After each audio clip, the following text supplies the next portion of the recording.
السلام علیکم، خاکسار کا نام عبدالاول عبدالسلام ہے۔ ہاں، میں درجہ اولیٰ میں ہوں۔ درجہ اولیٰ میں داڑھی تو آپ درجہ تو داڑھی تو آپ کی درجہ خامسہ والی ہے اور ہے ابھی درجہ اولیٰ میں ہیں؟ اچھا، کیا کہتے ہو؟ ہاں جی، کیا فرماتے ہو؟ میرا سوال یہ ہے کہ جو لوگ خدا تعالیٰ کو نہیں مانتے ان کو ہیں؟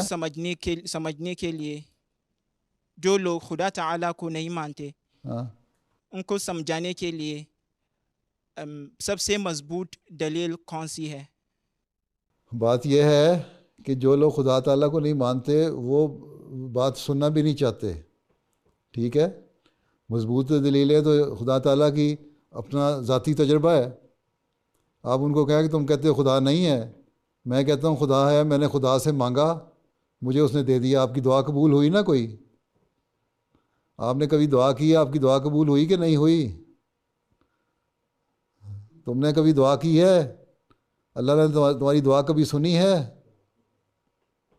جی جی کہ نہیں جی؟ تمہاری دعا کبھی اللہ تعالیٰ نے سنی، قبول کر گی؟ دعا ہوئی قبول؟ جی جی جی بس تو لوگوں جو خدا کو نہیں مانتے اس سے کہو کہ خدا تعالیٰ، تم کہتے ہو نہیں ہے، میں نے تو اللہ تعالیٰ سے مانگا اور مجھے اللہ تعالیٰ نے دیا، تو میرا تو ذاتی تجربہ ہے اللہ تعالیٰ کی ذات پہ، میں کس طرح کہہ دوں کہ خدا تعالیٰ نہیں ہے؟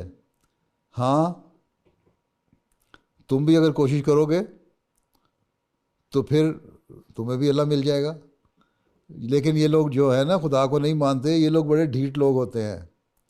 یہ کہ یہاں بھی ایک ہے ایتھیسٹ ہے، اس نے بھی کتاب لکھی۔ کہاں کے رہنے والے ہو؟ نائجیریا کے جی صاحب۔ ہیں؟ خود کہاں کے رہنے والے؟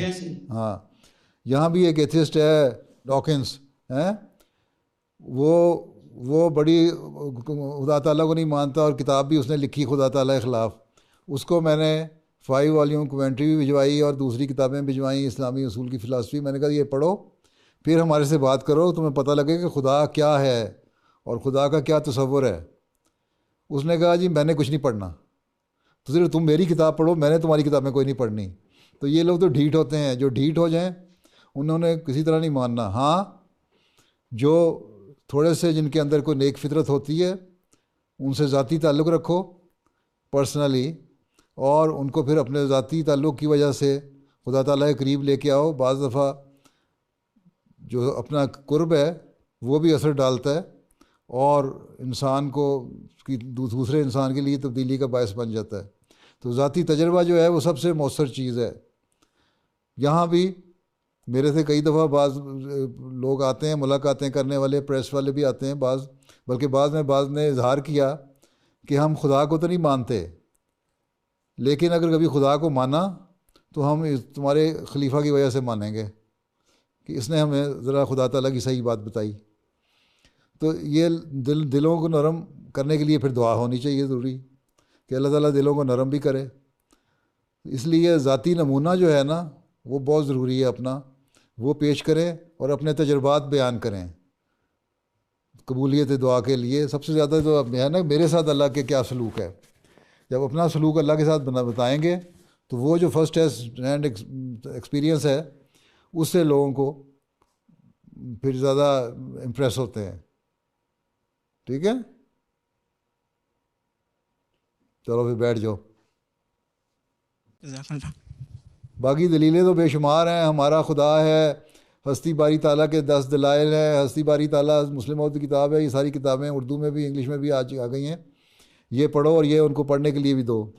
پھر اسی طرح اگر کوئی پڑھا لکھا آدمی ہے اور وہ پڑھنا جانتا ہے تو اس کو اسلامی اصول کی فلاسفی ایک تو پہلے دینی چاہیے، پھر ہستی باری تعالیٰ کے 10 دلائل ہیں وہ دینی چاہیے، چھوٹی چھوٹی کتابیں ہیں۔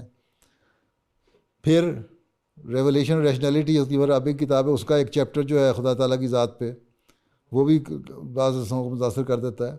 ہمارا خدا کی بھی انگلش ٹرانسلیشن ہو چکی ہے، وہ دینا چاہیے کہ پڑھو۔